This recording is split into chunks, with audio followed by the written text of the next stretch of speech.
श्रीगुरुभ्यो नमः। हरि ओम्।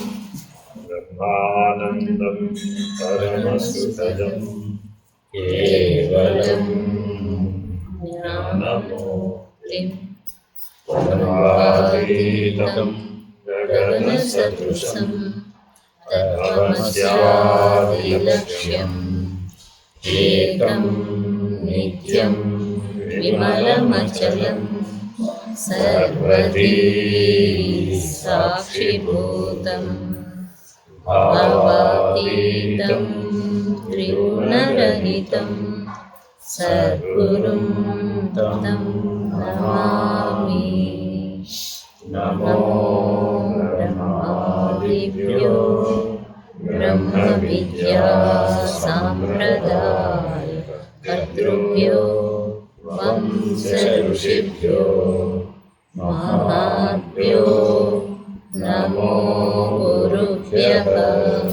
सर्वोपप्लवरहित प्रज्ञानघन प्रत्यगर्थो ब्रह्मैवाहमस्मि।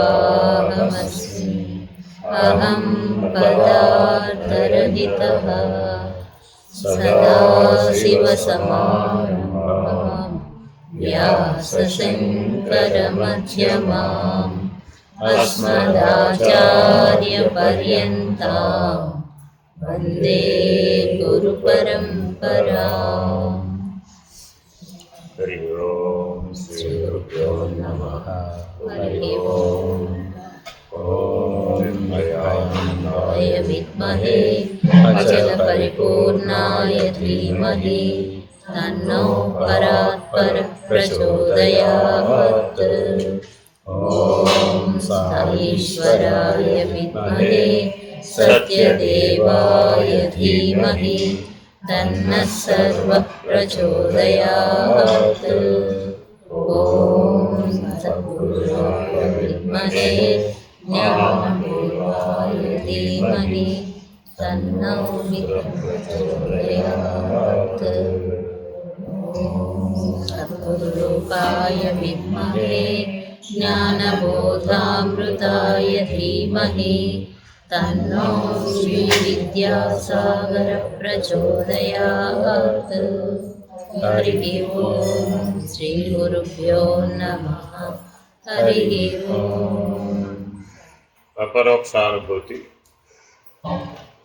బ్రాహ్మీ వృత్తి యొక్క మహత్యం లేదా మహత్వం. మొదట్లోనే మనం విచారణలో భాగంగా తత్తుతో సంబంధపడి ఉండటం అనేది మానవుడికి అత్యవసరం. తత్సంబంధంగా మానవ జీవితం ఉండాలి.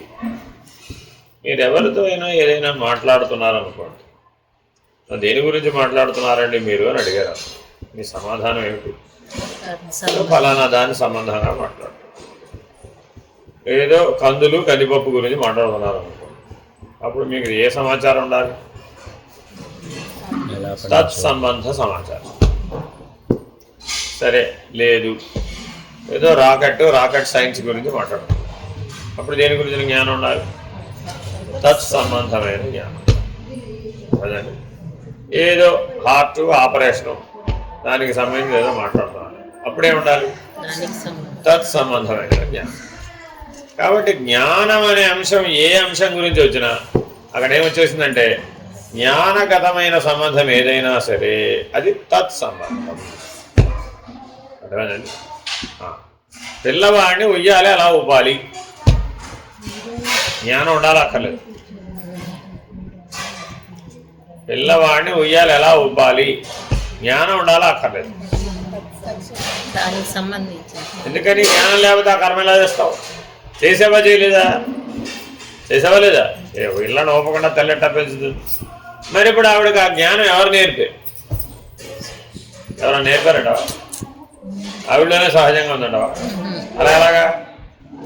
సందర్భాన్ని బట్టి ఆవిడ పుడుతూనే తల్లిగా పుట్టలేదు కదా. మరి అంటే అవ్యక్తంలో మనలో తత్సంబంధమైన జ్ఞానం ఉంది. ఇందులో ఉందండి, అవ్యక్తంలో ఉంది. అది ఆ సందర్భం వచ్చినప్పుడు ఏమైందట, వ్యక్త రూపంలోకి వచ్చింది. కాబట్టి ఏ పని చేయాలన్నా ఆ పనికి సంబంధించిన జ్ఞానం ఉండాలి. ఆ జ్ఞానం మొట్టమొదటి మనలో ఎక్కడ ఉంటుంది, అవ్యక్తంలో ఉంటుందండి. ఇది మర్చిపోకూడదు. అవ్యక్తంలో విత్తన రూపంలో ఉంటుంది. ఎలా ఉంటుందండి, సీడ్. అదే వ్యక్త రూపంలోకి వచ్చేటప్పటికి చెట్టు అవుతుంది. అర్థమైందండి. మీలో అనేక రకాల శక్తులు ఉన్నాయి. ఆ శక్తులన్నీ కూడా అవ్యక్తంలో ఉంటాయి, విత్తన రూపంలో ఉంటాయి. అవి మీకు తెలియనందువల్ల వ్యవహారంలో వాటిని వినియోగించుకోవడం మీకు సందర్భానుసారం కనుక అవి పనిచేయకపోతే, గుర్తు రాకపోతే, తెలియకపోతే, గుర్తించలేకపోతే అవి మీకు లేవని బాధపడిపోతుంది. అందరికీ ఒక ఉదాహరణ చెప్తాను. పిల్లల్ని మనం 25 ఏళ్ళు పెంచుతాం. పెంచినప్పుడు ఎలా పెంచాం, ప్రాణ సమానంగా పెంచారు తల్లిదండ్రులు. ఎలా పెంచారండి అంటే అర్థమేంటి, వాళ్ళ ప్రాణాన్ని వాళ్ళు ఎంత బాగా చూసుకుంటారో అంత బాగా పిల్లల్ని చూసుకున్నారు. అది ప్రాణ సమానంగా చూసుకోవడం అంటే. మరి పిల్లలు పెద్దవాళ్ళు అయిపోయి టాటా బై బై చెప్పి వెళ్ళిపోయినప్పుడు నీ ప్రాణం విడిచి వెళ్ళిపోతే ఎలా బాధపడతావో అలా బాధపడతారు. అంతేనా కాదు? ఏమంటే వాళ్ళని ప్రాణ సమానంగా పెంచినప్పుడు ఏదో ఒకరోజు ప్రాణ సమానంగా పెంచిన వాడు వెళ్ళిపోతే, ప్రాణం వెళ్ళిపోతే ఎంత బాధపడాల్సి వస్తుందో అంత బాధపడవలసి వస్తుందని నీకు ముందు జ్ఞానంలో తెలిసి ఉండాలా అక్కర్లేదా? తెలిసి ఉండాలా అక్కర్లేదు? కానీ తెలిసి ఉంటే నువ్వు అలా ప్రవర్తిస్తావా? మరి వాళ్ళని పెంచాలి అంటే నీకు తెలిసి ఉండాలా, తెలియకుండా ఉండాలా?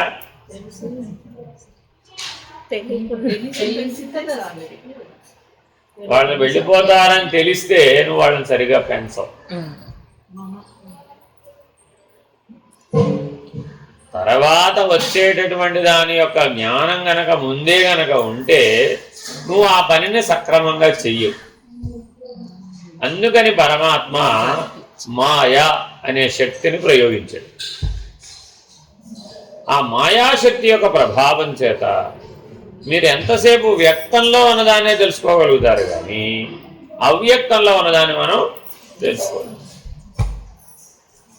అంతే. ఎందుకనంటే అది తెలిసిందనుకోండి, మీరు వ్యక్తంలో సరిగా పంచు, మీరు కర్మను ఆచరించేటప్పుడు సరిగా ఆచరించరు, లోపం వస్తుంది. పైగా లోపమే రావడమే కాకుండా అధర్మానికి కూడా లోపం వస్తుంది, మానవత్వానికి కూడా లోపం వస్తుంది.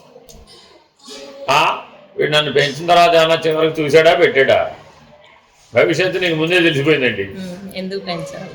నేను ఎందుకు పెంచాలి అని వాడు తీసుకెళ్ళి ఒడిలో పెడతాను. పెద్ద ప్రమాదం వస్తుంది. అంటే ఫలితకాంక్ష అధర్మం. కానీ మరి ఫలితకాంక్ష లేకుండా ఏమైనా చేస్తావా? ఏం చేయవా? ఈశ్వరారాధన కూడా వరాలు ఇవ్వకపోతే నువ్వు ఎందుకు చేస్తావు? ఆయన వరాలు ఇస్తాడనే నమ్మకం ఉంది కాబట్టి ఈశ్వరారాధన చేస్తావు. ఏ దేవుడైనా నీకు వరం ఇవ్వడు, ఇతడ వరములు ఇవ్వబడవు అని బయట బోర్డు పెట్టారు అనుకోండి, వెళ్తారు ఎవరన్నా? అయ్యో. కాబట్టి ఈశ్వరుడు కూడా నేమ్ అండ్ ఫేమ్ దేని బట్టి ఉందిగా అంటే వరాల. ఇది కరెక్టేనా? కాదు. కాబట్టి మనలో అజ్ఞానము అవ్యక్తంలో, జ్ఞానం కూడా అవ్యక్తంలో. పెద్ద చిక్కిక్కడ మనం ఎంతసేపు అజ్ఞానావృతమైనటువంటి వృత్తులతో జీవించడం వలన, అజ్ఞానానికి సంబంధించిన శక్తుల్నే వాడుకోవడం వలన అజ్ఞానానికి సంబంధించిన జీవులంగానే జీవిస్తాం. ఈ మూడు ఒకదానికి లింక్. అలా అజ్ఞానానికి సంబంధించిన విత్తనాలు ఉన్నాయి. అవి వ్యక్తమైనప్పుడు అజ్ఞానమైనటువంటి శక్తులుగా వ్యక్తమవుతాయి. ఆ శక్తుల యొక్క ప్రభావం చేత మనం అజ్ఞానావృతమైన జీవితానికి, మరి మనం అనుభవం వచ్చినా కూడా ఎందుకు మార్చుకోలేకపోతున్నాం? ఎవరికి లేదు అనుభవం? అజ్ఞానం యొక్క అనుభవం అందరికీ ఉంది. ఏమిటి అజ్ఞానం యొక్క అనుభవం?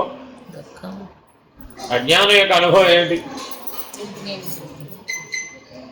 మనకు అజ్ఞానం ఉందని ఎలా నిరూపితం అవుతుంది? మనకు అజ్ఞానం యొక్క అనుభవం, మన జీవితం అజ్ఞానంతో ఉన్నదా జ్ఞానంతో ఉన్నదా ఎలా తెలుస్తుంది? అజ్ఞానం యొక్క ప్రయోజనం దుఃఖం, ఫలితం అంటల్లా. అజ్ఞానం యొక్క ప్రయోజనం ఏంటండి? దుఃఖం. ఎందుకని అజ్ఞానం స్వయంగా పనిచేయదు. అజ్ఞానం అసలు దానికి స్వయంగా కదిలే శక్తి లేదు, ప్రయోజనశీలం అయ్యే శక్తి లేదు. కానీ ఆ అజ్ఞానానికి నువ్వెళ్ళి చేరు, చైతన్యం నువ్వెళ్ళి అజ్ఞానంతో చేరేటప్పటికీ ఆ అజ్ఞానం నీకు అనుభవాన్ని ఇచ్చింది. ఏమిటది? దుఃఖం. అంతే, అర్థమైందండి? నీకు దుఃఖం రావడానికి ఎంత పెద్ద కారణం ఉండాలి? చిన్న కారణం. నీకు దుఃఖం రావాలండి ఎంత పెద్ద కారణం ఉంటే దుఃఖం వస్తుంది.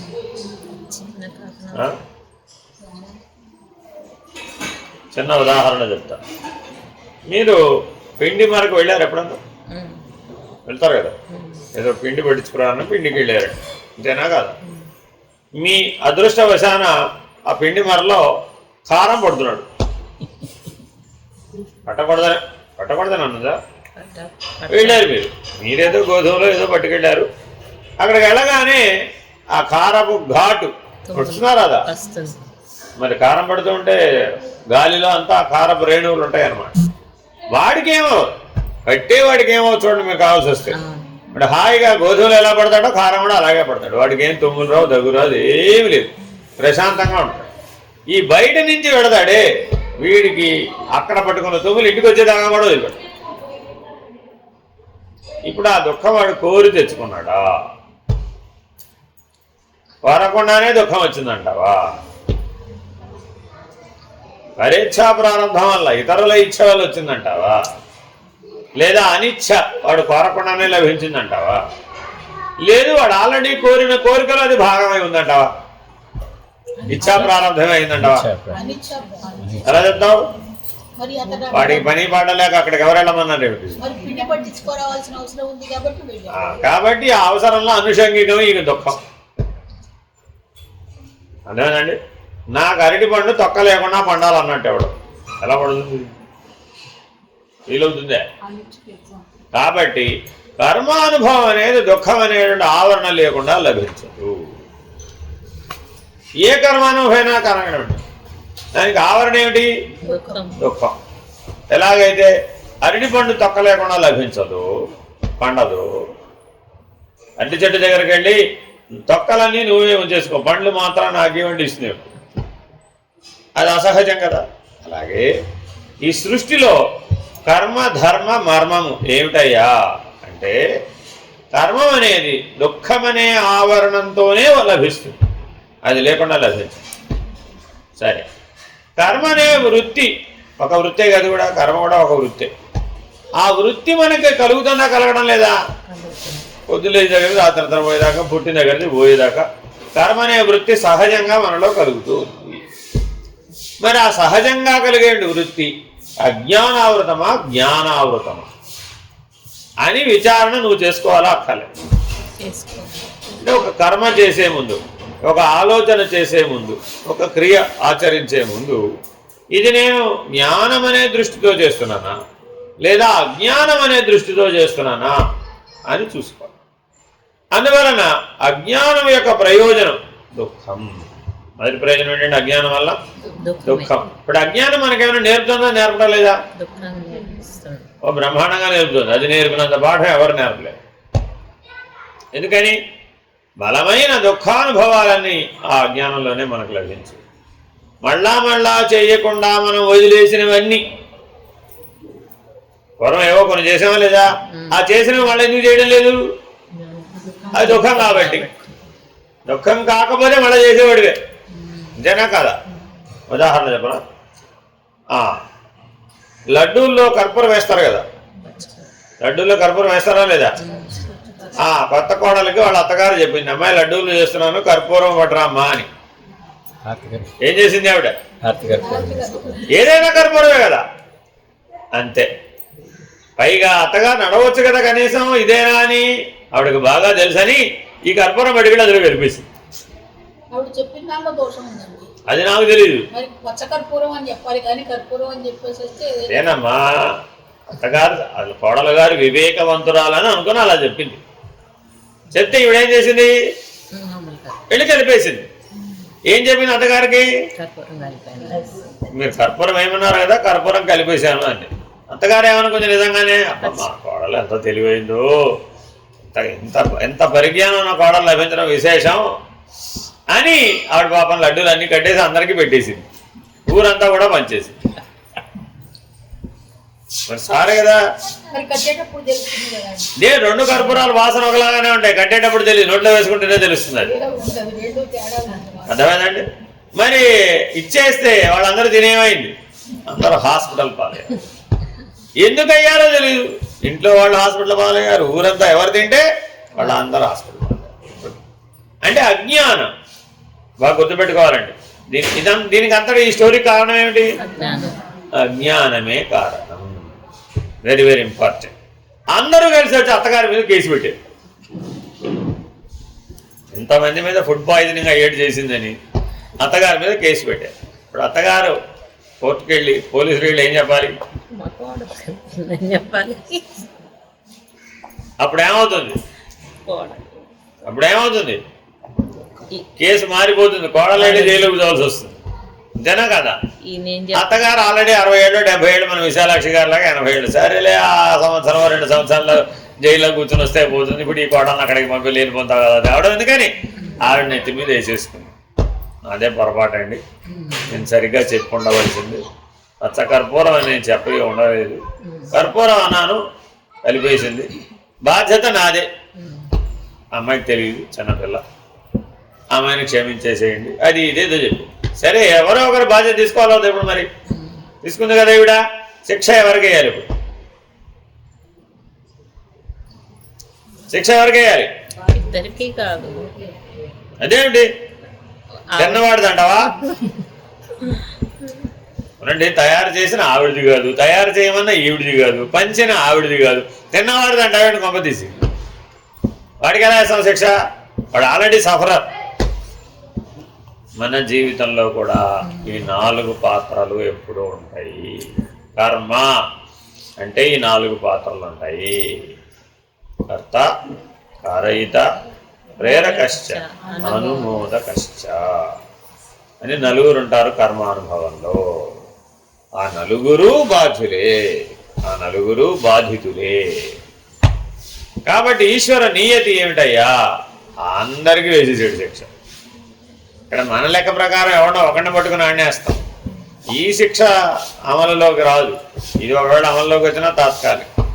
కానీ ఏ ఆలోచన అయితే, ఏ కర్మ అయితే, ఏ క్రియ అయితే కర్తగా ఉండి చేస్తావో, ఆ కర్తృత్వ బాధ్యత చేత, నీకు సహకరించిన బాధ్యత చేత, నువ్వు చేసిన పనిని ఆమోదించిన బాధ్యత చేత, నువ్వు చేసిన దాన్ని అన్యాపదేశంగా ఒప్పుకున్న బాధ్యత చేత. అదేనండి, ఒక దేశాధ్యక్షుడు ఏదో చేసాడండి, దేశ ప్రజలు కామ్గా ఉన్నారు. ఫలితం ఎవరికి వేయాలి? వీడికి వాడికి అందరికి కలిపి వేయడమే. అదేమిటంటే నువ్వు ఆమోదించావుగా, అనుమోదించావుగా. అనుమోదించడం అంటే అది సుఖమో దుఃఖమో అనుభవించావు, అప్పుడు నీ కూడా అందులో భాగం. కాబట్టి కర్మఫలాన్ని మనం అనుభవించకుండా తప్పించుకునే అవకాశం మాత్రం లేదు. కానీ కర్మ చేసే ముందు అజ్ఞానమా జ్ఞానమా అని విచారణ చేస్తే ఆ 4 పాత్రలు మనం పోషించవలసిన అవసరం లేకుండా కర్మ చేయవచ్చు. ఇది బాగా గుర్తుపెట్టుకోవాలి. ఏమవ్వకూడదు? నువ్వు కర్త అవ్వకూడదు, కారయిత అవ్వకూడదు, ప్రేరకుడు అసలే అవ్వకూడదు, అనుమోదకుడు అంతకంటే అవ్వకూడదు. Very very important. ఏ పని అయినా మీరు ఏ పనైనా చేయండి, నేనే కర్త చేయకూడదు, నేనే కారయిత. నువ్వు వెళ్ళండి అమెరికా పంపించావమ్మా, ఎవరు పంపించారమ్మా? నేనే పంపించాను. వాడు అక్కడ వెళ్ళి చదువుకోమని ఎవరు చెప్పారమ్మా? నేనేం చెప్పలేదండి. వాడే వాళ్ళ ఫ్రెండ్స్ అందరినీ కనుక్కుని వచ్చి నేను అమెరికా పోతాను అని ఏడుచూ కూర్చున్నాడు. ఏం చేయమంటారు మరి? అప్పుడు పంపించాల్సి వచ్చింది. మరి మారిపోయింది పాత్ర.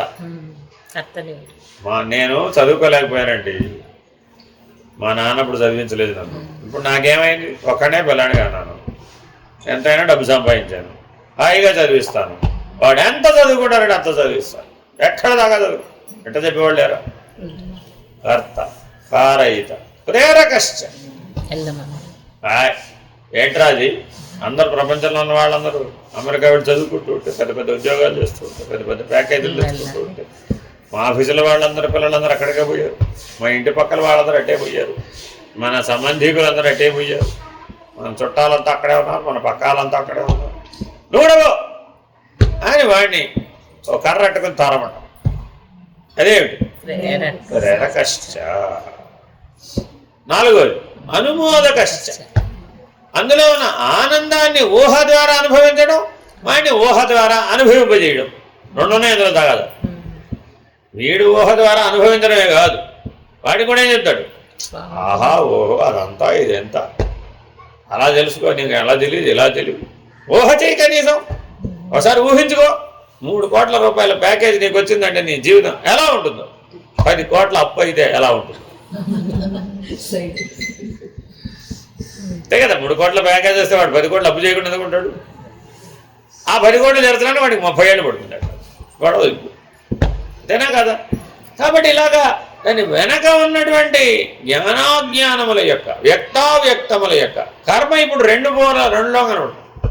అవ్యక్తంగానూ కర్మ పనిచేస్తుంది, వ్యక్తంగానూ కర్మ పనిచేస్తుంది. ఎందుకని అవ్యక్తంలో దాని విత్తనాలన్నీ ఉన్నాయి కాబట్టి ఏ కర్మానుభవమైనా తప్పక దుఃఖాశ్రితం కర్మ. సూత్రం ఏంటండి? దుఃఖాశ్రితం కర్మ. దుఃఖమనే ఆశ్రయం లేకుండా కర్మ లేనే లేదు. సరే, ఒకవేళ ఈ 4 మనం అవ్వకూడదంటే ఏం చేయాలి? మనం సమాధినిష్టలం అయి ఉండాలి, వేరే మార్గం లేదు. ఆ సమాధినిష్ట లేకపోతే మనం ఈ కర్మసూత్రంలో నుంచి ఎప్పటికీ బయటపడలేము. కాబట్టి మానవులందరూ తప్పక సాధనపూర్వకంగా సమాధినిష్టను సాధించాలా అక్కర్లేదు? సాధించవచ్చు. ఎలా వస్తుంది సమాధినిష్ట? ఆల్రెడీ పూర్వమే చెప్పేశాను. తత్ప్రతిపాద్య తదభ్యాస తదారాధనం తద్దర్శనం తదేకాకారత. Very very important. ఈ 5 లక్షణాలు ఎవరికైతే ఉంటాయో వాడు సమాధినిష్ఠుడు. వాడికి ఇంకేం తోచదు. వాడికి ఏమిటయ్యా గొడవ? వాడికి ఇంకేం తోచదు. అంతే. దాన్ని మీరు ఎలాగైనా సాధించవచ్చు. ఈ 5 లక్షణాలని కర్మ, భక్తి, యోగం, జ్ఞానం ఎలాగైనా సాధించవచ్చు. కానీ ఆ తత్ అన్న ప్లేస్లో ఎవరు ఉండాలి? భగవంతుడు ఉండాలి. తత్ అన్న ప్లేస్లో ఎవరు ఉండాలండి? భగవంతుడు. కొంతమంది చైతన్య మహాప్రభు ఉన్నాడండి, ఆయనకి కృష్ణుడు తప్ప ప్రపంచంలో అంతే. వాడికి ఆయనకి ఇంకేమి లేదు. అంతే. ఏమి లేదంటే ఏమి లేదు. కృష్ణ కృష్ణ కృష్ణ కృష్ణ విడిపోతుంటే వాడు అంతే. ఎప్పుడు చూసినా కృష్ణ కృష్ణ కృష్ణ. తిండి లేదు, తిప్పలు లేదు, పగలు లేదు, రాత్రి లేదు, ఏ ద్వంద్వానుభవాలు లేవు. ఆయన సంసారం ఏమైపోయిందని తెలియదు, ఆయన పిల్లలు ఏమైపోయారని తెలియదు, ప్రపంచం ఏమైపోయిందో అంతకంటే తెలియదు. అలాగ చైతన్య మహాప్రభువు కృష్ణ భక్తితో తరించాడు. కలియుగం వాడే, మరీ దూరం కూడా కాదు. శంకరులు కేవలం బ్రహ్మాకార వృత్తి చేత తరించారు. ఆయనకి ఇంకేం వేరే చేయబట్టుకోవాలి. ఆయన పుడుతూనే నేను బ్రహ్మమునే అయి ఉన్నాను ఆ ఒక్క మాటే పట్టుకున్నాడు. ఏదన్నాడు? ఏం చెప్తాడు? నేను బ్రహ్మమునే అయి ఉన్నాను అంతే. ఏ స్థానంలో ఉన్నావా? నేను బ్రహ్మమునే అయి ఉన్నాను. ఏ స్థితిలో ఉన్నావా? నేను బ్రహ్మమునే అయి ఉన్నాను. ఏ అనుభవంలో ఉన్నావా? నేను బ్రహ్మమునే అయి ఉన్నాను. ఏ నిర్ణయంలో ఉన్నావు? నేను బ్రహ్మమునే అయి ఉన్నాను. రేపేం చేస్తావు? నేను బ్రహ్మమునే. ఏదన్నాడు? సమాధానం ఏమిటి? అలా ఉండి ధరించిన వాడు శంకర్. మరి అదేమిటండి, ఇతర మార్గాలు వేరు వేరే కదా? అవ్వచ్చు, దాని దేవుడు ఇదే ఉండాలని ఏమీ లేదు. కానీ నువ్వు ఏ మార్గాన్ని పట్టుకున్నా, ఏ సూత్రాన్ని పట్టుకున్నా, ఈ కర్మత్రయం అనేటటువంటి చక్రీయమైనటువంటి బంధంలో నుంచి నువ్వు బయటపడాలి. అలా గనక పడకపోతే అజ్ఞానం యొక్క 2వ ప్రయోజనం బంధం. మొదటి ప్రయోజనం ఏంటండి? దుఃఖం. 2వ ప్రయోజనం బంధం. అర్థమైందండి? మరి ఈ బంధం ఎలా తొలగుతుందండి? తొలగదు, ఏ పరిస్థితుల్లో తొలగదు. అంతే. ఎందుకని? అలా ఆచరించినంతకాలం అదే ఫలితం వస్తుంది. దాన్ని మార్చకుండా ఎంతకాలం ఆచరించినా దాంట్లోంచి నువ్వు బయటపడలేవు. మానవులందరూ ఏం చేస్తున్నారు? ఇప్పుడు ఎన్నో జన్మలుగా చేసిన పని మళ్ళా చేస్తున్నాం. అదే ఆడపిల్లగా కావచ్చు, లేదా మగపిల్లడు కావచ్చు. అదే పుట్టడం, అదే పెరగడం, అదే చదువుకోవడం, అదే పెళ్లి చేసుకోవడం, అదే పిల్లల్ని కంటం, మళ్ళీ వాళ్ళని పెంచడం, వాళ్ళని చదివించడం, వాళ్ళకి పెళ్లి చేయడం, వాళ్ళని కూడా ఓ సముద్రంలో తోసి. వీడు ఆల్రెడీ సముద్రంలో దూకాడుగా, నేర్చుకున్నాడుగా, వాడిని కూడా తోసేయకపోతే బాగోదరా? వద్దని చెప్పాలి. అందుకనే వాళ్ళు మిమ్మల్ని అడగకుండా పెళ్లి చేసి గొడవ. మీరు అడిగితేనే ఇన్ని రకాలుగా చెప్తున్నారని ఈ గొడవలన్నింటికి అవకాశం లేకుండా మోడర్నైజ్డ్ ఏంటంటే వాళ్ళే డిసైడ్ అయిపోతున్నారు. 12 ఏళ్ళకి 13 ఏళ్ళకి భవిష్యత్తులో భర్త ఎవరు, భార్య ఎవరు వాడే డిసైడ్ అయిపోతున్నాడు. దానికి ABCD మల్టిపుల్ చాయిస్ ఆప్షన్లు కూడా పెట్టు. మీరైతే ఒకళ్ళనే చూస్తారు, అంతేనా కదా? వాళ్ళ టైం చూడరు. టెస్టెడ్ ఓకే, ఏదైనా సరే ఎక్స్పెరిమెంట్ చేసి ఒప్పుకుంటేనే కరెక్ట్ కాబట్టి నలుగురితో సహజీవనం చేసి ఎవరో ఒకరిని ఎంపిక చేసుకుంటారు. This is modern world. అంతే. ఎందుకని ఏమో ఒక్కడితో మీరు పెళ్లి చేస్తే ఇన్ని ఫెయిల్ అయిపోయిన కేసులు బోర్డు కనబడతాయి, విడాకుల కేసులు బోర్డు కనబడతాయి, తగాదాల కేసులు బోర్డు కనబడతాయి. ఇలా జరగకూడదంటే ఏం జరిగి ఉండాలి? ఇద్దరి మధ్య మంచి అవగాహన ఉండాలి అని కౌన్సిలింగ్ వాడు చెప్తున్నాడు. ఫ్యామిలీ కౌన్సిలింగ్ వాడు ఏం చెప్తున్నాడు? అవగాహన లేక పోట్లాడుకున్నారండి. మీ దగ్గరకు వస్తే మీరేం చెప్పారు? మీరు అదేగా చెప్పారు. చిన్నపిల్లలు పోట్లాడుకున్నారండి, అటు తల్లిదండ్రి ఇటు తల్లిదండ్రి ఏం చెప్పారు? పొట్టాడుకోమాకట్రా, ఏ చిన్నపిల్లలా కొట్టాడుకుంటారు. అవగాహనతో ప్రవర్తించండి. Have an understanding, good understanding. వాళ్ళు మీకంటే తెలియరు వాడు. ఆ అండర్స్టాండింగ్ ఏదో ముందు సంపాదిస్తే తర్వాత పెళ్లి చేసుకుంటే అసలు తగాదా రాదు కదా అనుకున్నారు. సో దాదాపు భూమండలం మీద 200 దేశాలు దీన్ని పాటిస్తున్నాయి. మీరు అవునన్నా కాదన్నా వాడు అది ఆల్రెడీ ఆచరణలోకి వచ్చేసింది. 200 దేశాలు ఒప్పుకున్నాయండి ఈ విధానం కరెక్ట్ అని. ఎందుకని చాలా తరాలు బాధపడ్డాయి, చాలా తరాలు విడాకుల వ్యవహారం. మీ పిల్లలు వేరే, మా పిల్లలు వేరే, మన పిల్లలు వేరే. అదే మా చిన్నప్పుడు ఒక సూత్రం చెప్పేవాళ్ళు, మీ పిల్లలు మా పిల్లలు మన పిల్లలతో తగాదా పడుతున్నారు, ఎవరితో తగాదా పడుతున్నారో కూడా తెలియకుండా కన్ఫ్యూజన్గా ఉంది అని. సో అటువంటి స్థితిలోకి మీరు ల్యాండ్ అవ్వకూడదు అని. అక్కడ అందులో పెద్ద విషయం ఉందండి, బంధం. మీ పిల్లలు బంధమే, మా పిల్లలు బంధమే, మన పిల్లలు కూడా బంధమే. ఏ రకంగా చెప్తే ఏమిటి బంధత్రయం? బంధత్రయం అంటే మహాబంధం కాదు సుమి. అది అజ్ఞానం చేత బంధం కలుగుతుంది, కర్మబంధం కలుగుతుంది. కర్మత్రయమే బంధం. భవిష్యత్ అనే బంధం, వర్తమానం అనే బంధం, గతం అనే బంధం, కాలత్రయం కూడా బంధమే. ఎందుకని నీ తెలివే ఎప్పుడు చూసినా కానీ అప్పుడెప్పుడో భూమి పుట్టినప్పుడు దగ్గరికి వెళ్తూ ఉంటుంది, మళ్ళీ ఎక్కడికి పోతూ ఉంటుంది, మళ్ళీ ఎప్పటికో భూమి పోయే దగ్గరికి పోతుంది. దానికే పని పాటాలి. అదేనండి, హాయిగా పడుకుని ఉంటుందండి. హాయిగా పడుకున్న ఆవిడకి సుఖంగా ఉండొచ్చు కదా. ఏం గుర్తొస్తుందండి? ఏం గుర్తొస్తుంది? అప్పుడెప్పుడో వాళ్ళ ఆడబిడ్డ వాళ్ళ ఇంటికి వచ్చినప్పుడు ఏదో అందట ఆవిడ తాజేస్తే ఏమైంది నాకు అర్థం కాదు, చక్లాలు చేయడం రాదండి. అంతకుమించి అక్కడ విషయం లేదు. నీకు చక్లాలు చేయడం కూడా రాదా అని అంతే.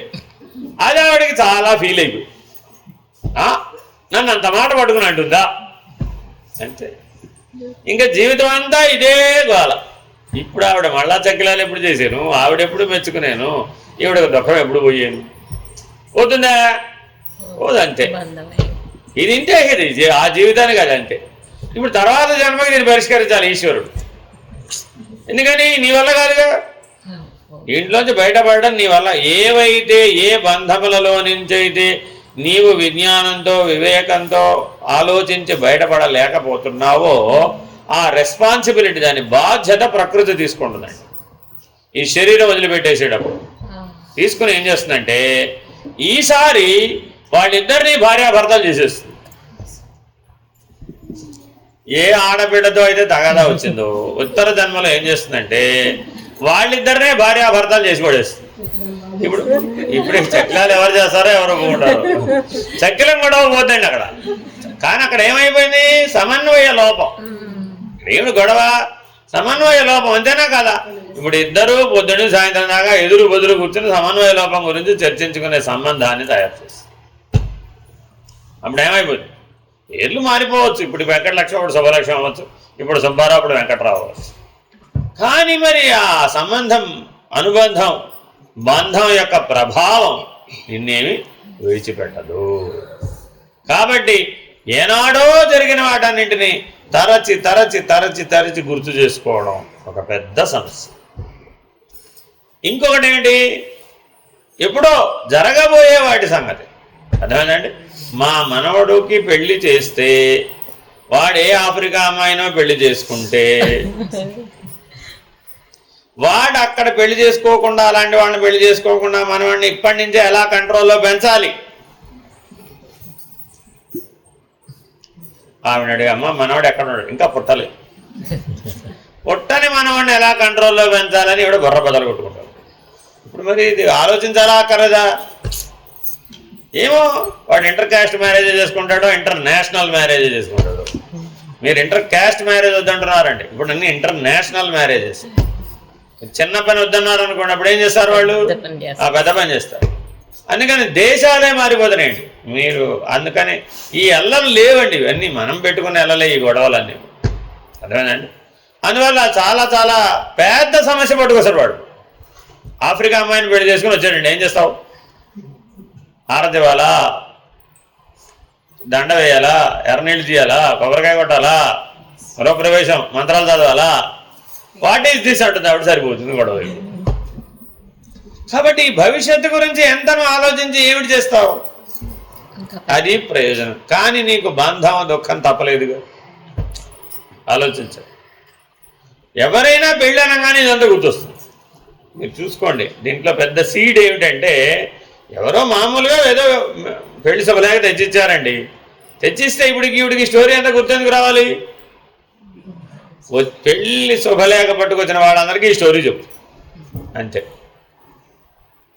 ఆల్రెడీ పోయినసారి పెళ్లిలో అలా జరిగింది తెలుసా, ఈసారి నేను ఈ విషయంలో చాలా జాగ్రత్త తీసుకుంటాను అని ఒక 30 ఏళ్ళు 40 ఏళ్ళు 50 ఏళ్ల తర్వాత అయ్యే దాని గురించి ఈవిడ నానాశ్రమ, ఈవిడ ప్లాన్ అంతా చెప్తుంది. కూర్చోబెట్టి ఇంతకీ వాడికి అన్న పనే ఏదో శుభలేఖ ఇచ్చి వెళ్దామని వచ్చాడు అంతే.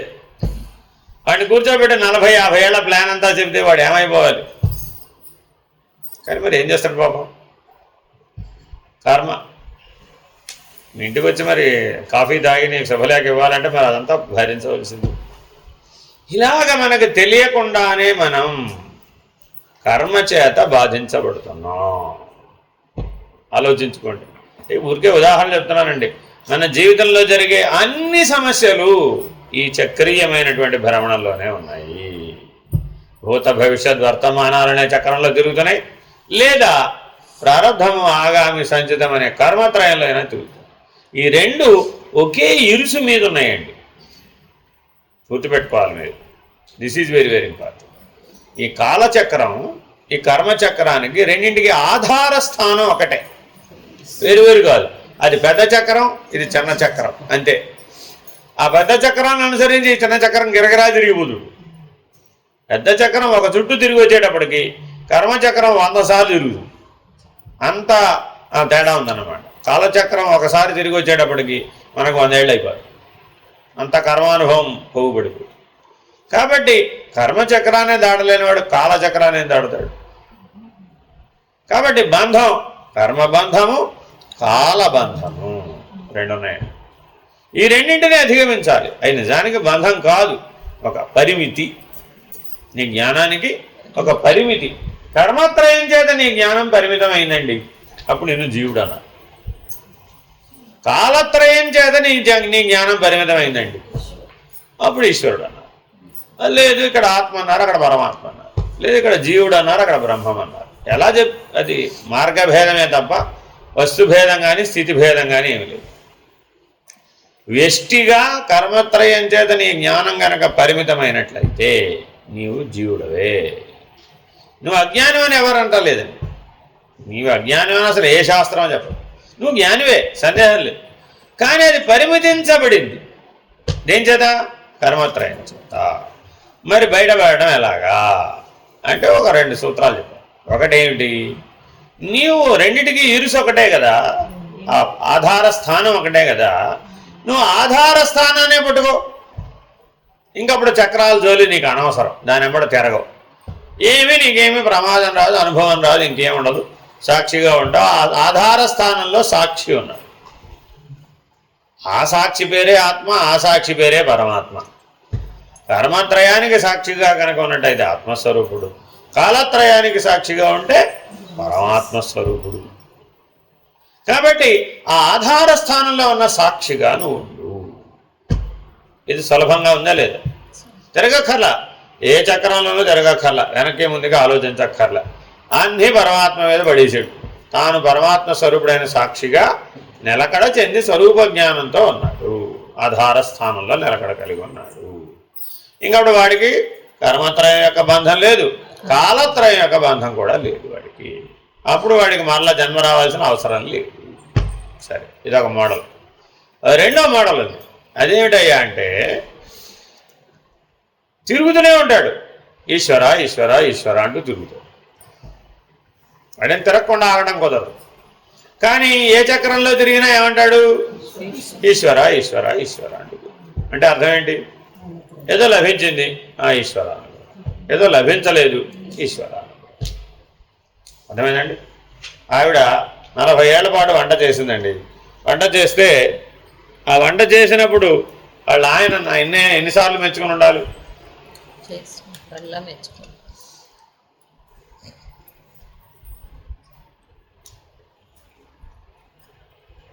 కానీ నిజ జీవితంలో శ్రీమతి గారు వంట చేస్తే శ్రీవారు మెచ్చుకోవడం అనేది రోజు జరిగే పనేనా? ఎప్పుడన్నా జరిగే పనే? ఎప్పుడు జరగదు. రామ రామ నారాయణ నారాయణ. ఒక సందర్భంలో ఏమైంది, వీళ్ళిద్దరూ కలిసి ఎవరో పిలిచారు. ఎవరో జనరల్గా పిలుస్తారు కదా, పెద్దవాళ్ళని పిలిచారు. వాళ్ళు ఇంటికి వెళ్ళారు. ఆవిడ ఏదో పాపం పొరపాటున బజ్జీలో పూరీలో ఏదో చేసింది. మొత్తాన్ని చేస్తే ఏమన్నాడు ఈయన, నోరు జారి, అదంతా అక్కర్ల, అంత దూరం అక్కర్ల, అంత దూరం అక్కర్ల, బాగున్నాయి అన్నాడు అంతే. తింటూ బాగున్నాయి అన్నాడు అంతే. ఆవిడ అడగకుండా నువ్వు బాగున్నాయని ఎలా చెప్పావు? నేను 40 ఏళ్ల పాటు అడిగితే ఎందుకు చెప్పలేదు? ఇప్పుడు ఈ తగాదాన్ని ఎలా పరిష్కరించారు? అందుకని చాలా జాగ్రత్తగా ఉండాలంట. సంయమనం రెండో సూత్రం పేరేంటండి? సంయమనం. మొదటిది ఏంటి? సాక్షిత్వం. మొదటి సూత్రం సాక్షిత్వం. రెండో సూత్రం సంయమనం. నోరు దగ్గర ఎట్టుకోవచ్చు కదా, లేనిపోతా కదా ఎందుకు నీకు? ఆ బాగుందన్న మాట ఒకటి అనకపోతే వాళ్ళేం అనుకోరు, అంతేనా కాదా? మన ఈ మధ్య అక్కడికో నన్ను తీసుకెళ్ళారండి. నేను అక్కడికి పోతుంటా కదా, పోయినప్పుడు ఎవరో రమ్మన్నారు, ఎవరో తీసుకెళ్ళారు, వెళ్ళే. సరే, సాధారణంగా నేను ఎప్పుడు ప్రతిస్పందించనండి. బాగుందనో బాగోలేదని నాకు అసలు అదంతా వాళ్ళు ఏమనుకున్నా నేను అన్నిటికీ సాక్షిగా ఉంటా, వచ్చేస్తాను. నన్ను తీసుకెళ్ళిన వాళ్ళు పక్కకు పిలిచారు, ఒకసారి ఎలా రండి. వెళ్ళి శుభ్రంగా తినేసి కూర్చున్నారు. బాగుందనో బాగలేదో చెప్పలేమిటి అన్నారు. నేను ఎప్పుడు జీవితంలో ఇంతవరకు ఎప్పుడు చెప్పలేదమ్మా. చాలామంది ఇళ్ళకి వెళ్ళే నేను, చాలామంది మా ఇంట్లో కూడా నేను ఎప్పుడు చెప్పలేదు, మా అమ్మకి చెప్పలేదు, మా ఆవిడకి చెప్పలేదు. నేను ఎవరింటికి వెళ్ళినా చెప్పనమ్మా, ఏముంది అందులో, పెద్ద విషయం లేదు. వాళ్ళు ఫీల్ అయిపోతారు. అంత కష్టపడి అవన్నీ తయారు చేస్తే మీరు బాగుందనో బాగోలేదనో చెప్పకపోతే ఎలాగా? మీరు చెప్పాల్సిందే అన్నాడు. ఇప్పుడు తగాదా ఎవరికి? మనకి ఇప్పుడు తగాదా. అయ్యో వీళ్ళు పిలవనేలా, మనం రానేలా, వాడేదో వండి పెట్టనేలా. ఇంతకీ వాళ్ళు ఆ రోజున ఏదో వెరైటీ పదార్థం ఏదో చేశారు, ఇప్పుడు నాకు గుర్తు కూడా లేదు. జీవితంలో అది ఎప్పుడు నేను తినలేదు అసలు. మొదటిసారి ఇదేమిటండి అంటే వాడు చెప్పినప్పుడే నాకు డౌట్ వచ్చేసింది, ఇదేదో మన జీవితంలో తినని పదార్థం తయారు చేసేది వీడే. సరేలే, ఎందుకు బయట వాళ్ళ దగ్గర మనకి ఎందుకు తగాదని వాడు ఏదో పెట్టాడు, తినేసాం అనుకో. ఇప్పుడు బాగుందని చెప్పాలంటే వాడు ఏదైనా ఎదురు ప్రశ్నించాడు అనుకోండి, మనకు అది ఆన్సర్ లేదు. చాలా పెద్ద ఇష్యూ అయిపోతుంది రా బాబోయ్. ఈ సంయమనం అనేది చాలా చాలా ఇంపార్టెంట్ అనమాట. అది అవునన్నా అందులో దూరిపోతాం, కాదన్నా దూరిపోతాం. తటస్థంగా ఉండాలంట. సంయమనంలో కూడా ఎలా ఉండాలి? తటస్థంగా ఉండాలి. అవు కాదనకుండా చెప్పాలి. అది సరే. ఇప్పుడు వెళ్ళి వాళ్ళకి ఏం చెప్పాలి? ఈ పదార్థం మీరేదో అత్యద్భుతంగా తయారు చేశారండి, వింతైన వస్తువు ఇది, నేను ఇంతవరకు జీవితంలో ఎప్పుడు తినలేదు, కానీ పర్వాలేదు ఇప్పుడు మీరు పెట్టారు కాబట్టి తినేశాను. ఇప్పుడు బాగుందనట బాగోదులేదనట. ఇంకా వాడు ఆ వస్తువు వాడు ఎక్కడ నేర్చుకున్నాడు, వాడికి ఎవరు చేసి పెట్టారు, ఆ స్టోరీలోకి వాడు వెళ్ళిపోయాడు. మన పని సులువైపోయింది. సరే మంచిదండి, వస్తాం, ధన్యవాదాలు, బై బై, వచ్చేసి. ఇలా ఈ సంయమనం అనేది చాలా ఇంపార్టెంట్ అక్కడ. ఎందుకని ఈశ్వర అనుగ్రహం. వాడు ఏదో వండి పెట్టడం అనేది ఆ సందర్భానికి మనకు వాళ్ళలో రాసిపెట్టింది, వీళ్ళేమో తిన్నాం, అయిపోయింది కథ. ఇప్పుడు మళ్ళీ రుణానుబంధం పెంచుకోవడం ఎందుకు వాడితో తగదా? అందుకని చాలా జాగ్రత్తగా ఉంటాం. ఎక్కడికైనా అతిథిగా వెళ్ళినా, లేదు మీ ఇంట్లోనే మీరు ఏదైనా పని చేసినప్పుడు, కర్మను ఆచరించేటప్పుడు ఆ రెండవ సూత్రం సంయమనం. దాన్ని ఈశ్వరార్పణ బుద్ధి అంటారు. మరో మాటల్లో చెప్పాలంటే ఈశ్వరార్పణ బుద్ధి. అది ఈ పని ఎవరి కోసం చేశాను? ఈశ్వరుడు కోసం చేశాను. అన్నిటికీ ఈశ్వరుని పెట్టాలి. పిల్లల్ని ఎవరి కోసం పెంచుతున్నావు? ఈశ్వరుడు కోసం. పిల్లల్ని అసలు ఎవరి కోసం కన్నావు? ఈశ్వరుడు కోసమే. పిల్లల్ని మళ్ళా సంసారం అనే సముద్రంలో ఎందుకు తోసేస్తున్నావు? అది ఈశ్వరుడు కోసమే. నువ్వెందుకు పెళ్లి చేసుకున్నావు? అది ఈశ్వరుడు కోసం. సరే ఎవడో పోయాడు, ఎందుకోసం పోయాడు? ఈశ్వరుడు కోసమే. ఎందుకని? వాడందరూ వాడు ఎవడూ పోలేడు కాబట్టి ఎవరు పోవాలన్నా ఈశ్వరుడు అనుమతించాల్సిందే. సత్యం. అలాగా జాగ్రత్తగా ఆలోచిస్తే జననం నుంచి మరణం దాకా అంతా ఈశ్వరానుగ్రహమే అని స్థిర చిత్తంతో ఎవడైతే ఉంటాడో వాడు కూడా ఈ కర్మబంధంలో నుంచి బయటపడవచ్చు. ఇది రెండవ సూత్రం. అర్థమేనండి. ఇక మూడవ సూత్రం ఒకటి ఉందండి. దాన్ని ఏమంటారంటే బ్రాహ్మీభూత స్థితి. ఇది ఉత్తమోత్తమమైనటువంటి మార్గం. అంటే సాక్షిత్వం కంటే కూడా ఉత్తమోత్తమమైన మార్గం. దీన్ని బ్రాహ్మీభూత స్థితి అంటారు. ఈ బ్రాహ్మీభూత స్థితి బ్రహ్మాకార వృత్తి చేత లభిస్తుంది. ఇంకా దేనివల్ల లభించదు, ఆ ఒక్కదాని వల్లే లభిస్తుంది. చాలా జాగ్రత్తగా పట్టుకోవాలండి ఇది. అంటే అర్థం ఏమిటయ్యా, ఒక ముత్యపు చిప్పలో ఒక చిన్న ఇసుక రేణువు పడిందండి, అంతే. ఆ ఇసుక రేణువు చుట్టూతా ఆ ముత్యపు చిప్పలో ఉన్నటువంటి మొలాస్కా అనే జీవి, అందులో జీవి ఉంటుంది, మొలాస్కా అనే జీవి ఉంటుంది. అది ఆ ఇసుక రేణువుని ముత్యంగా మారుస్తుంది. దాని ఏమంటారు, కొన్ని పదార్థాలు అది విడుదల చేస్తూ ఉంటుంది. ఆ విడుదల చేసే పదార్థాలన్నీ ఆ ముత్యపు చెప్ప లోపల ఆ ఇసుక రేణువు చుట్టూతా గూడు కట్టుకొని వాటి ఇష్టం వచ్చినట్టు అక్రమాకారంలోనో సక్రమాకారంలోనో తయారవుతాయి. అలా తయారైన ముత్యాలు చాలా చాలా విలువైనవి. తీరా ముత్యం లోపల బదలు కొట్టి చూసామనుకోండి, ఇసుక రేణువు ఉంటుంది, అంతే, ఇంకేం ఉండదు అంత. కాబట్టి అలా ఎలా అయితే తన ద్వారా తనలోనే ఉన్నటువంటి అనేక రకాల పదార్థాలను ఉపయోగించి ఎంతో విలువైన ముత్యాన్ని తయారు చేస్తున్నాననే ఎరుక లేకుండా ఎలా తయారు చేస్తాం?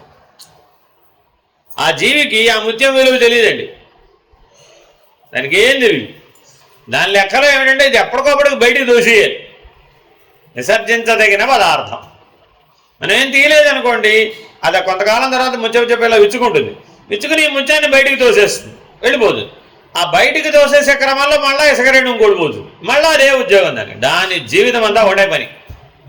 ఏమిటయ్యా అంటే నీళ్లలో ఉన్న సూక్ష్మజీవుల్ని ఆహారంగా పుచ్చుకోవడం, ఆ పడ్డ దాని చిప్పలో పడ్డటువంటి ఇసుక రేణువుని ముత్యంగా మార్చడం, మళ్ళా బయటికి తోసేయడం, ఇదే దాని ఉద్యోగం. ఇప్పుడు ఆ ముత్యం యొక్క విలువ దానికి తెలియనట్లే. అసలు అది ముత్యమే దాని తెలియదు, దానికి ఆ ఎరుక లేదు. అలా ఎలాగండి? పరమాత్మ దానికి ఒక తెలివి ఇచ్చాడు, దేన్నైనా ముత్యంగా మార్చగలిగేది తెలివి ఇచ్చాడు, అంతే. కాబట్టి సైలెంట్గా తన పని తాను చేసుకుపోతూ ముత్యం తయారు చేయడాన్ని బ్రహ్మాకార వృత్తితో పోల్చాడు. ఏమంటే తర్వాత ఏమవుతుంది? నాకు అనవసరం. పరమాత్మ నన్ను బ్రహ్మముగా ఉండమన్నాడు, ఉంటాడు అంతే. ఏమంటే బ్రహ్మముగా ఉంటే మా అబ్బాయి పెళ్ళి అవుతుందంటారా కాదంటారా? తెలియదు. ఏమంటే బ్రహ్మముగా ఉంటే మా ఆయన నన్ను సరిగ్గా చూస్తాడంటారా చూడంట? తెలియదు. బ్రహ్మముగా ఉంటే 33 కోట్ల దేవతలు నా మాట వింటారా వినరా? తెలియదు. ఎందుకని? ముత్యపు చెప్పలో ముత్యం తయారవడంతో సమానం బ్రహ్మాకార వృత్తి. అది కర్మ కాదు, ఫలము కాదు. ఎందుకని? తత్సంబంధ జ్ఞానం లేదు, తత్సంబంధమైన అజ్ఞానం కూడా లేదు, తత్సంబంధమైన ఎరుక లేదు. అసలు ఆ పని చేస్తుందనే దానికి తెలియదు, దాని జీవితం అది జీవిస్తుంది అంతే. ముత్యాలు తయారు చేయడం నా పని అని అది అనుకోవడం లేదు. అది జీవిస్తే సహజంగా ముత్యాలు తయారవుతున్నాయి. ఎవడో ఉపయోగించుకున్నాడు వాడు ఉపయోగించుకున్నాడు, అది వేరే విషయం. దానికేం సంబంధం లేదు. తయారు చేయడం వల్ల దానికేం ప్రయోజనం లేదు, తయారు చేయకపోవడం వల్ల కూడా దానికేం నష్టం లేదు. తయారు చేసిన ముత్యాలని బయటికి గెంటేసినా కూడా దానికి ఏమీ తెలియదు. తన జీవన క్రమంలో అది సహజమైన ప్రక్రియ. అసలు అది ముత్యపు చెప్పలో ఉందనే సంగతే దానికి, దాని ఆశ్రయం ముత్యపు చెప్పని దానికి తెలియదు. మనం పేరిట్టాం దానికి అంతే తప్ప దాని ఎరుకలో దానికి సంబంధించినటువంటి జ్ఞానాజ్ఞానములు కానీ అధిష్టాన ఆశ్రయములు కానీ ఏ రకమైన ద్వంద్వాలు కానీ దానికి ఏమీ లేదు. ఏముంది మరి? ఉన్నదన్నట్లుగా ఉందంతే, బ్రహ్మాకార వృత్తి. కాబట్టి ఇట్టి బ్రహ్మాకార వృత్తియే ఉత్తమమైనటువంటి సాధనము, ఉత్తమమైనటువంటి సమస్యకు పరిష్కారం, ఉత్తమమైన పరిష్కారం దీనివల్ల మాత్రమే లభిస్తుంది. ఇంకా సాక్షిత్వంలో కూడా ఏదైనా మిగలవచ్చు, సంయమనంలో కూడా ఏదైనా మిగలవచ్చు. కానీ బ్రహ్మాకార వృత్తి యందు అసలు తగుల్చుకోవడమే లేదు. ఇంకా మిగుల్చుకోవడం ఎక్కడ? తగుల్చుకుంటే కదా మిగుల్చుకునేది. కాబట్టి తగుల్చుకునే విధానమే లేదు. ఎలాగో ఏ హి వృత్తిం జహత్యేన బ్రహ్మాఖ్యం పావనీం పరాం వృధైవ తేతు జీవంతి పశుభిశ్చ సమానరాః. పరమ పవిత్రమైన ఈ బ్రాహ్మీ వృత్తిని, బ్రహ్మభావాన్ని త్యజించి జీవించేవారు వ్యర్థంగా బ్రతుకుతున్నట్లే. వారి జీవితం పశు జీవనం లాంటిది. అజ్ఞానాన్ని ధరించి బ్రహ్మత్వాన్ని పొందే శక్తి మానవులకు మాత్రమే ఉంది, పశువులకు లేదు. ఈ ధ్యేయాన్ని పొందకుండా జీవించేవారు పశుతుల్యులు. కాబట్టి మన పుట్టిన ప్రతి మానవుడికి ప్రాథమికమైనటువంటి పని ఏమిటి? ప్రాథమికమైన లక్షణం ఏమిటి? ప్రాథమికమైన అనుభవం ఏమిటి? ప్రాథమికమైన నిర్ణయం ఏమిటి?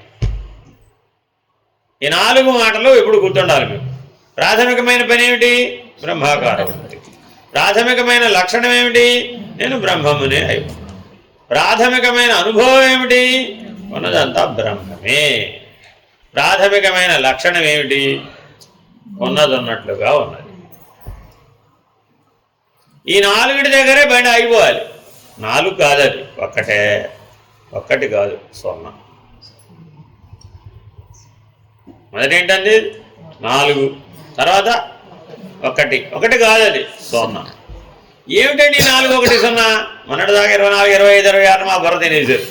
ఇప్పుడు ఏమిటో 4, 1, 0 అంటారు. ఏమిటి ఈ 4, 1, 0 ఏమిటండి?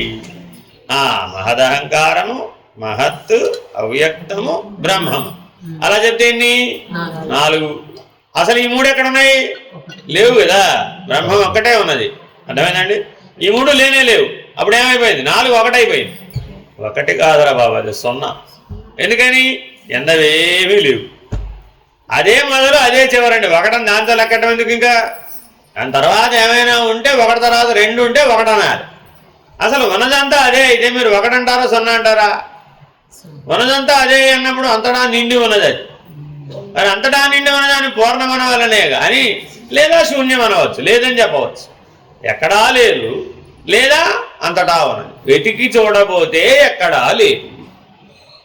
ఎక్కడుందో నేను చూస్తానండి బ్రహ్మమని వెతికేయండి, ఎక్కడ వెతికినా కనపడలేదు. మనమేం కర్మ? హిరణ్యకశిపుల దగ్గర నుంచి వెతుకుతూనే ఉన్నారు బ్రహ్మం ఎక్కడ ఉందని. కానీ కనపడింది ఏమిటి? ఎన్ని యుగాల్లో వెతికినా, ఎన్ని మన్వంతరాల్లో వెతికినా కనపడలేదు. అంటే అన్వేషిస్తే కనపడదు. పరిమితమైన దృష్టితో అన్వేషిస్తావు కాబట్టి నిన్ను నువ్వు కోల్పోయావండి. అప్పుడేమైంది? ఉన్నదే. As simple as it. కాబట్టి నేనుకి సమాధానం కింద మహదహంకారం అని కానీ, మహత్ అని కానీ, అవ్యక్తమని గాని నువ్వు సమాధానం చెప్పినంత కాలం నీ అన్వేషణ సాగుతూనే ఉంటుంది, అది ఆగదు, అన్వేషణతో ఎప్పటికీ తేలదు. మరి ఏం చేయవచ్చండి?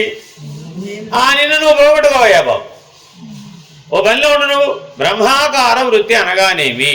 తనను తాను తెలుసుకొనుట, తనను తాను పోగొట్టుట, దానికే బ్రహ్మాకార వృత్తి అని పేరు. సరే, ఈ ఈ ఈ బ్రహ్మాకార వృత్తి కనుక ఆచరించని మానవుడు పశువే, సందేహం లేదు. ఏ హి వృత్తిం విజానంతి ఏ జ్ఞాత్వా వర్ధయంత్యపి తే వై సత్పురుషా ధన్యా వంద్యాస్తే భువనత్రయే. మీరు గమనిస్తే పశువు అని అనలేదండి, పశుతుల్యులు అన్నాడు. పశుభిశ్చ సమానరాహ అన్నాడు. అంటే పశువు అంటే అజ్ఞాని అనవలసి వస్తుంది, అనకూడదు. ఎవరిని అజ్ఞాని అనకూడదండి. మనం ఇప్పుడు ఏమంటున్నాం? ఎవడు పడితే వాడికి ఏం తెలియదు, వాడు అజ్ఞాని అంటాడు. వీడేదో జ్ఞాని అయినట్టు. అంటే జ్ఞాని అయిన వాడు ఎవరిని అజ్ఞాని అని అన్నాడు. ఆఖరికి పశువులను కూడా అనడానికి వీల్లేదు, ఎందుకంటే దానికి సంబంధించిన జ్ఞానం, తత్సంబంధ జ్ఞానం దానికి కూడా. కానీ నీకు సమానమైనటువంటి నువ్వు పొందవలసిన జ్ఞానం మాత్రం నీకు లభించలేదు. కాబట్టి బ్రహ్మాకార వృత్తి తప్పనిసరి. ఈ బ్రహ్మాకార వృత్తి బాగా తెలుసుకొని చిరకాలం అభ్యాసం చేసి సమాధిలో బ్రహ్మభావాన్ని పొంది దానిని పెంపొందించుకొనిన వారే మహనీయుడు, వారే సత్పురుషుడు, వారే మూడు లోకాల్లోనూ ధన్యుడు, నమస్కరింపదగిన వారు. Very very important. ఆయనకి నమస్కారాలు ఆయన అడగక్కర్లేదు. ఎక్కడికి వెళ్ళినా ఆయన నమస్కారం ఆయనకే ఉంటుంది. ఎందుకని? ఆయనలో నుంచి ఆ బ్రాహ్మీభూత స్థితి ప్రకటితమవుతూ ఉంటుంది. ఆ బ్రహ్మ కళలు ఆయనలో నుంచి బయటికి వేలి హోమగుండంలో నుంచి నిప్పురవలు ఎలా అయితే వస్తాయో అలాగా ఈ బ్రాహ్మీభూత స్థితిలో బ్రహ్మలీన స్థితిలో ఉన్నటువంటి వాడి యందు ఆ బ్రహ్మ కళలు బయటికి వెలువడుతూ ఉంటాయి. ఏషాం వృత్తి సమావృద్ధా పరిపక్వాచ సా పునః ఏ వై సద్బ్రహ్మతాం ప్రాస్తాన్ ఇతరే శబ్దవాదినః. ఈ విధమైన బ్రాహ్మీ వృత్తి పెరిగి పరిపక్వమైన వారే అత్యంత శ్రేష్టమైనట్టి విశ్వవ్యాప్తమైనట్టి బ్రాహ్మీ భావాన్ని పొందుతారు. కేవలం వాగాడంబరంతో బ్రహ్మను గురించి చర్చించే వారికి అట్టి అత్యున్నత స్థితి లభింపదు. ఏంటండి దాని అర్థం? అలా ఉండాలండి. అంటే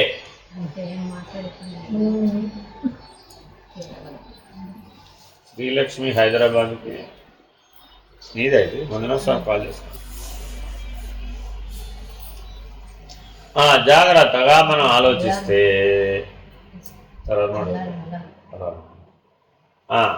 జాగ్రత్తగా గమనిస్తే ఈ బ్రహ్మాకార వృత్తి ఎంత విశేషమైనదయ్యా అంటే నీకు విశ్వవ్యాప్తమైన అనుభవాన్ని ఇస్తుంది. పిండాండము బ్రహ్మాండం అనే పరిమితులను దాటి కాలత్రయం అనేటటువంటి అవధిని దాటే సమయంలో విశ్వవ్యాప్తమైనటువంటి బ్రాహ్మీ భావాన్ని పొందుతాడు.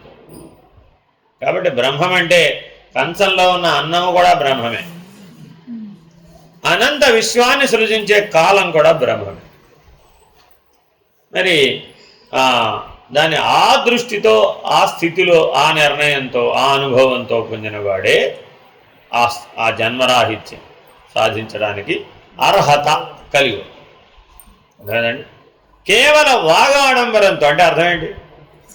నాకు మహావాక్యాలు 40 ఏళ్ళని తెలిసే ఇచ్చి ఏం చేసావైతే అహం బ్రహ్మాస్మి అని అప్పటి నుంచే జపం చేస్తున్నాను తెలుసా. రోజు 108 సార్లు ఒక మాల తిప్పుతాడు. దేనికి? అహం బ్రహ్మాస్మి అహం బ్రహ్మాస్మి అహం బ్రహ్మాస్మి. మరి ఎవరు వచ్చినా దేని గురించి మాట్లాడతాడు? దాని గురించే మాట్లాడతాడు. కానీ వాడికి ఉందా ఆ బలం, నీకుందా అనుభవం, నీకుందా నిర్ణయం. కాబట్టి మీరు పైనున్న బ్రహ్మాండంలో ఉన్నటువంటి 14 లోకాల్లోకి మీరు వెళ్ళినప్పుడు మీ సామర్థ్యానికి మీ జ్ఞానానికే అక్కడ విలువ. వశిష్ఠాది మహర్షులు ముల్లోకాలకు వెళ్ళినప్పుడు వాళ్ళు ఎదురొచ్చి ఆహ్వానించారు అని మీరు అక్కడ యోగాశిష్టంలోనూ మిగిలినటువంటి పురాణ గ్రంథాలు చదువుతారండి. అలా ఎలాగా వాళ్ళ సామర్థ్యం, వాళ్ళ జ్ఞానం.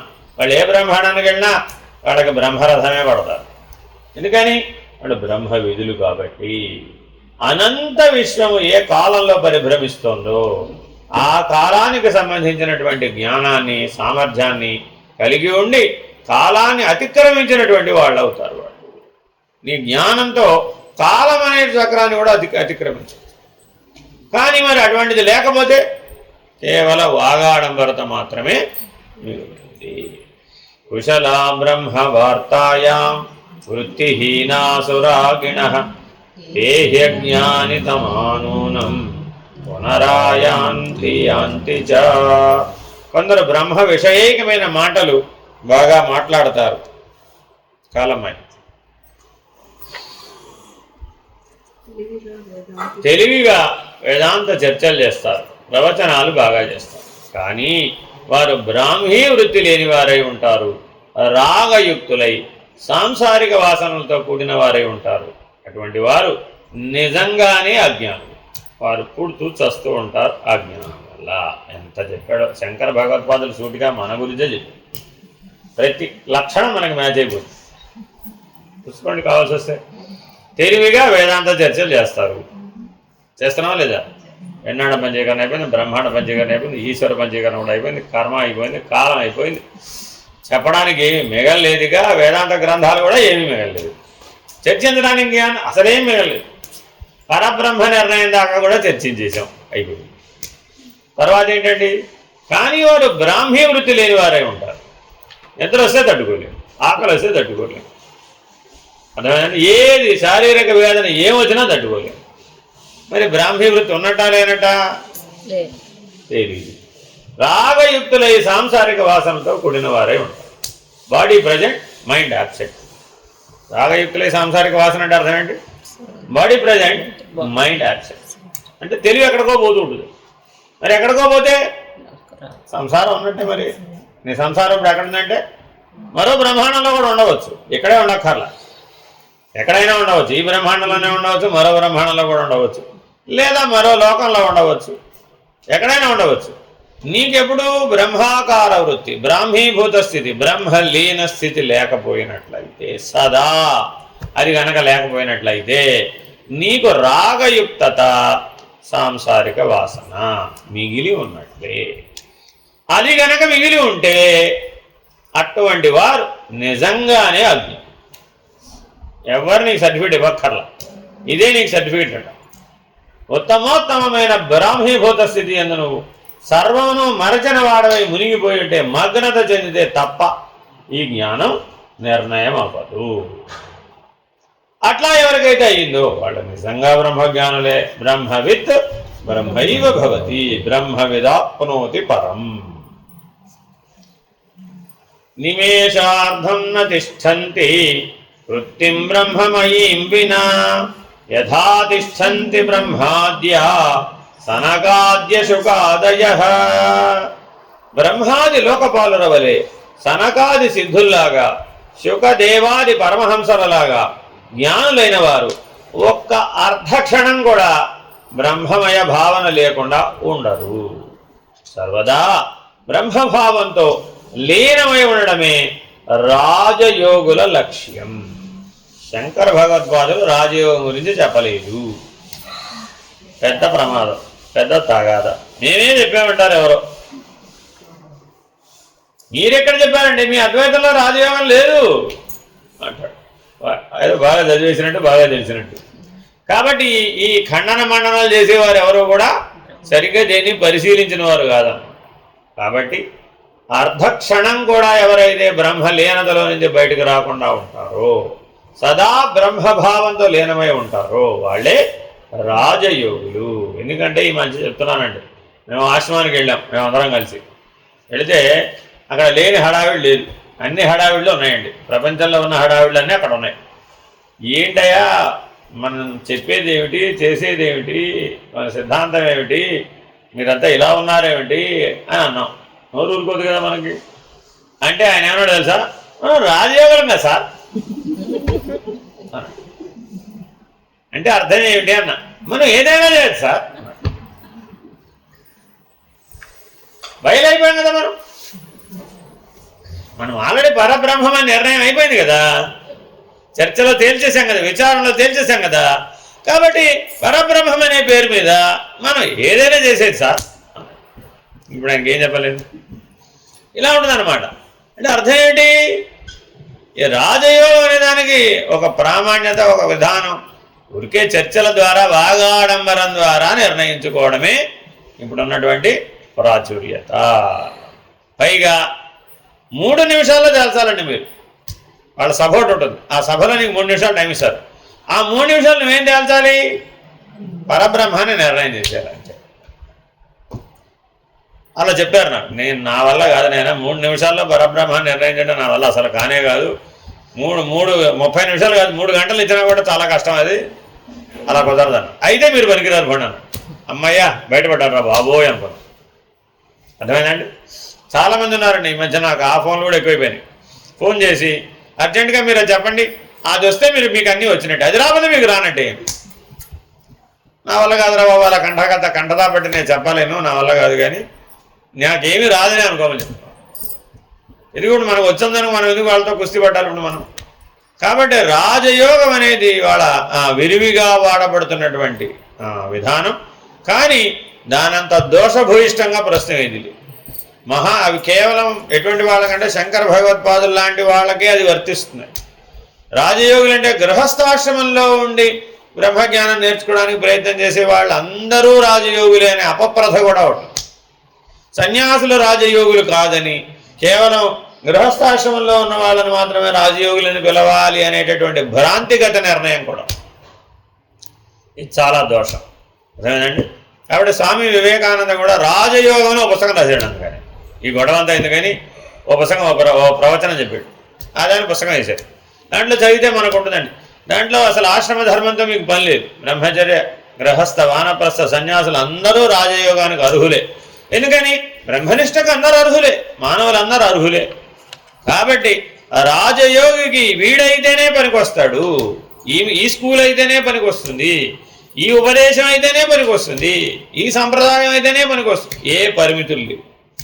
ఏ ఒక్క పరిమితి వర్తించినా వాడు రాజయోగి కాడు. ఇది వెరీ వెరీ ఇంపార్టెంట్. ఈ మాట వేమనార్యుడు చెప్పాడండి.